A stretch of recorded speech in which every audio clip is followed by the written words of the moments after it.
This is interesting, folks.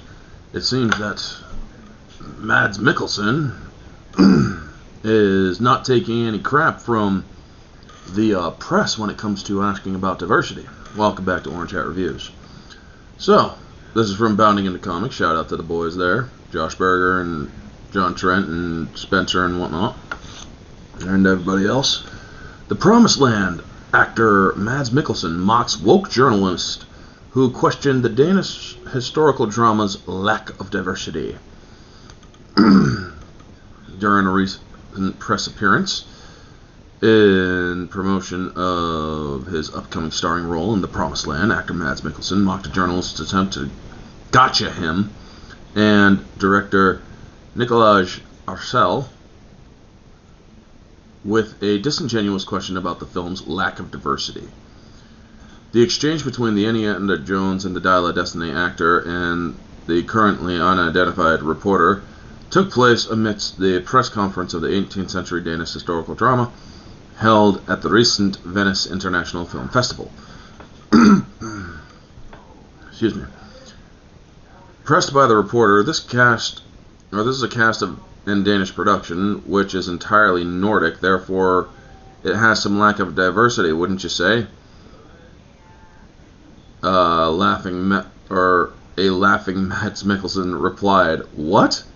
and asked him to start from the get-go.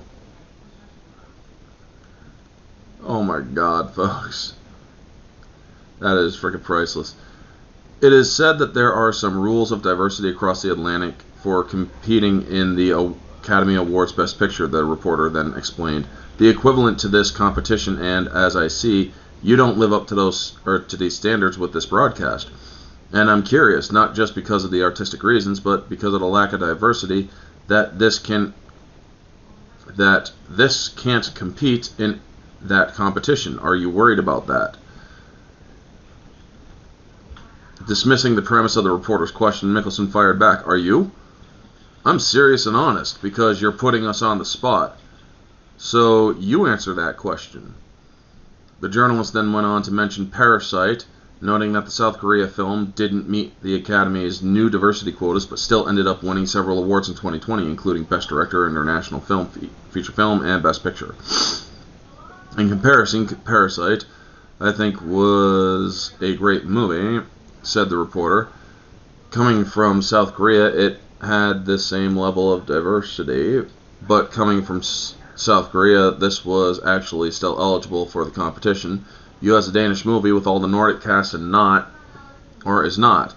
And that's what I think is a little bit conundrum.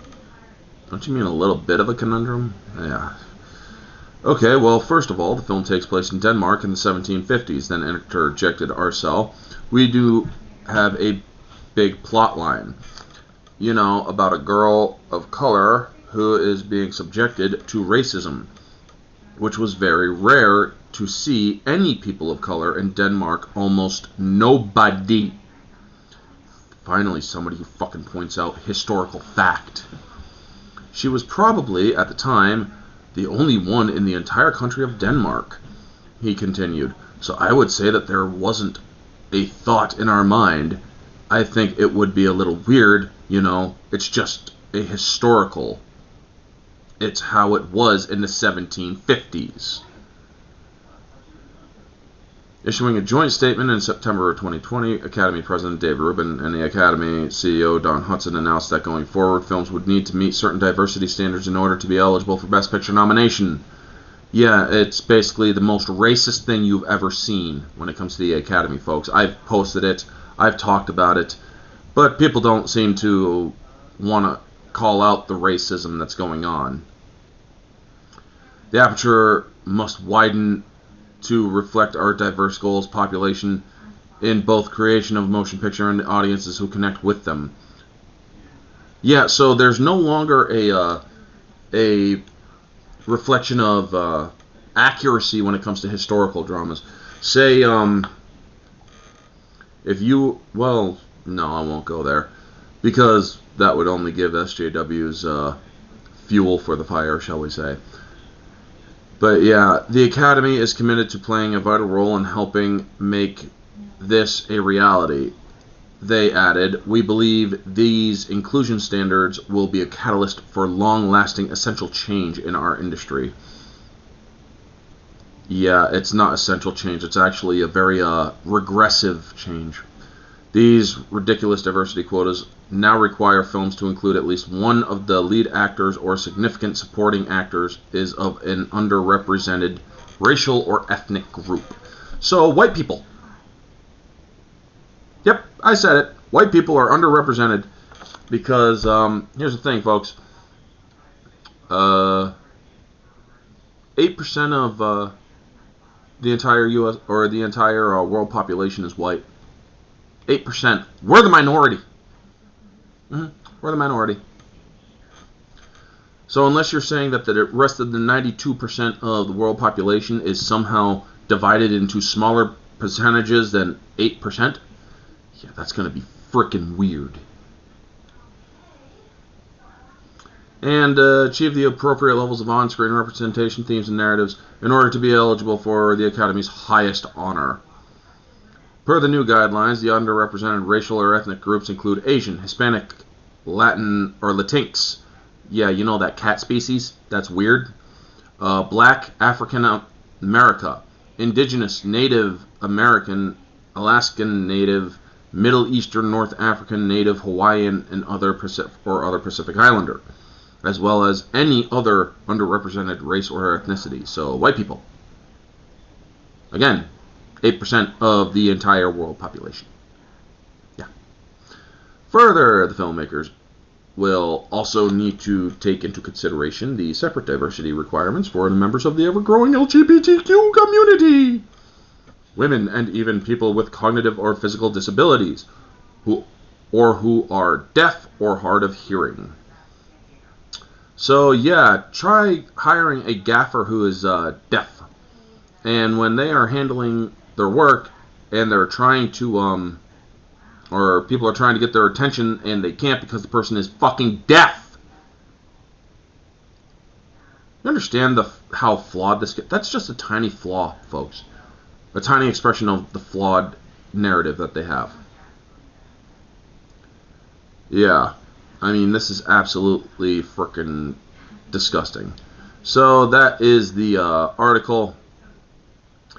Mads Mikkelsen, good on you, man, for basically fighting back against these journalists who are basically saying your film has a lack of diversity. It shouldn't, or don't you find a problem with that? Not at all. We're talking about a historical feature. We're not talking about some weird fantasy feature. We're talking about a historical event.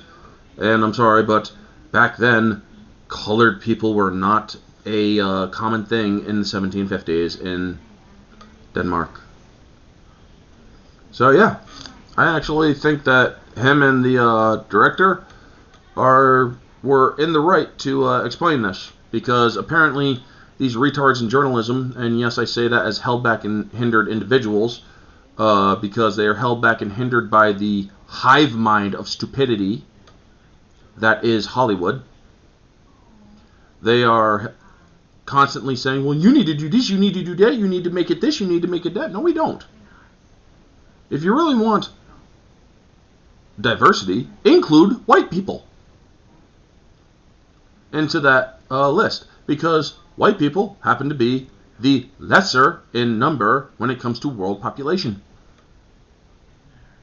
Yeah, that is the truth, folks. You see white people a lot in film, yes. They've been prevalent throughout film, yes. I will fully admit that. And the other races, or rather the other ethnicities, have been less represented. I will fully admit that too. However, LGBTQ representation has been around for over 100 years in film. Look at the film Fingarn. Vingarne. 1916. It had a same-sex relationship in it. And there have been other movies scattered throughout the times of the same thing. They've had transgenderism in TV shows since the early 2000s. I believe even earlier than that. And they have been explaining that these people are to be respected and accepted. and yet it wasn't forced down your throat. But nowadays it is being forced down your throat because they say you either have to conform or you are the worst of the worst in ways of reality. Well, unfortunately that is, or fortunately that is not the reality. And transgenderism, I do believe, is a mental condition that needs to be addressed and not enabled. But anyway, folks, that is going to be the video. You all know the drill. Like, comment, subscribe, share, all that jazz. Let me know your thoughts. What do you think of Mads Mikkelsen and the director of The Promised Land setting a journalist straight? Let me know all your thoughts down in the comment section below, folks. If you like my content, want to support it, feel free to check out the links down in the description below for all my social medias. And check out my other videos. You got 2 over here. So yeah, you got a playlist and a video. Check those out. I can always use more support. Thank you so much. This has been Orange Chat Reviews. Have a wonderful day. Stay humble.